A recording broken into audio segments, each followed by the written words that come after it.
Growing up, for the longest of time, my mom didn't allow me join anything that has to do with me having to come out. She would allow my younger ones, my elder ones. It went on and on. In my mind, I'm thinking, does she not love the other siblings? Why does she allow them? But she doesn't allow me. What's the problem? Does she hate me or something? So usually, because of that, I would have to pray to God too, that if it was His will, my mom should let me go. When we have programs, meetings that the church youth and teenagers will have to go out for, and if it's not His will, then I would know, because she wouldn't allow me go. Because I knew that I was instructed by the Lord to follow her as His voice to me at the time. So, when I turned, I think 19 or 20, I wanted to make a decision. I came to ask her, Mom, what should I do concerning this? And she said, Mercy, you're an adult. So I went. I made that decision. I came to her and asked her, I said, before, you won't allow me, but this one, I asked you about something and then you said I should make the decision. She said, I was guiding you all those times because you were young and you didn't know what to do.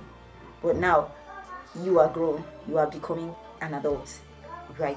So if I keep making the decisions for you, if I keep telling you what to do every time, you will never know the right thing to do. You might be doing the right thing because I'm the one guiding you, but when I'm not there to guide you, you would always fail and make mistakes. What I learned to do was now to pray to the Lord concerning matters that I want to handle, and then I bet you there were a few things that I made mistakes at. Training people is not all about being the only Lord of their lives, to the extent that they cannot make decisions for themselves if you're not involved. You might think that you have trained loyal people, but no, you have succeeded in raising babies in men and women. This means that when you make mistakes, they are the victims of your mistakes. So you use their lives to do trial and error. The leader is to guide the person following you to be able to see the perfection of Jesus. To the extent that even when you are making mistakes, this person can see it and pray for you to help you. Not that when you fall into a ditch, they fall headlong too because they are not discerning. You should know when to guide people and when to let them do those things you've taught them. That's how you would even know they are growing.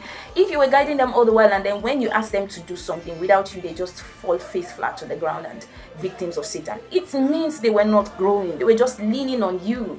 The scripture says that there are those who, by reason of use, know how to discern between good or bad. So we have the gifts and the leadings of the Spirit. You should allow every person under you to be able to exercise that ability. The elders in the faith that we see, they are just an example of having done things over and over again and consistently so. Both the times they failed and rose up again and times they got it right. So I know you love them, but you will have to let that love show in the way you teach them to handle matters themselves. Cry out to the Lord. All right, God has blessed you.